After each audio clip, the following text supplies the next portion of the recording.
અંકલેશ્વર ભરૂચી નાકા પાસે fire station સામેનો લોખંડનો થાંભલો જર્જરિત હાલતમાં થઈ જતા અકસ્માતની ભીતિ વ્યક્ત કરવામાં આવે છે। અંકલેશ્વરના ભરૂચી નાકા વિસ્તારમાં ફાયર સ્ટેશન સામે આવેલો લોખંડનો થાંભલો જર્જરિત હાલતમાં હોવાનો સ્થાનિકોમાં ચર્ચાનો વિષય બન્યો છે। થાંભલો કોઈ પણ સમયે ધરાશાયી થવાની શક્યતા હોવાની જાનહાનિ અથવા અકસ્માત સર્જાય તેવી ભીતિ વ્યક્ત કરવામાં આવી રહી છે। વિપક્ષના આગેવાનોએ નગરપાલિકા તંત્રને તાત્કાલિક ધ્યાન આપવા અપીલ કરી છે।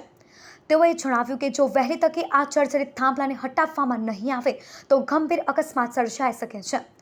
જાહેર સલામતીને ધ્યાનમાં રાખીને નગરપાલિકા દ્વારા તાત્કાલિક કાર્યવાહી કરી થાંભલો દૂર કરવામાં આવે તેવી માંગ ઉઠી છે।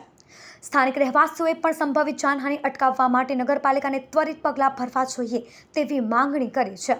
અંકલેશ્વર નગરપાલિકા વિસ્તારના ભરૂચી નાકા ફાયર બ્રિગેડની સામે ડ્રેનેજની અંદરથી ગેસ કાઢવાનો જે પાઇપ છે એ જમીનમાંથી કટાઈ ગયો છે અને કોઈ પણ દિવસે પડે અને મોટી જાનહોનારત થાય તો એ મરે તો વાત અલગ છે, 2-4 મરે એવું લાગે છે, કેમ કે આ પાઇપ છે ભારે અને કટાઈ ગયેલો છે તો ગમે ત્યારે એ પડે એવું છે એ હાલતમાં। એટલે નગરપાલિકા આની પર ધ્યાન આપવું જોઈએ અને લોકોની જાન જતા બચાવવી જોઈએ।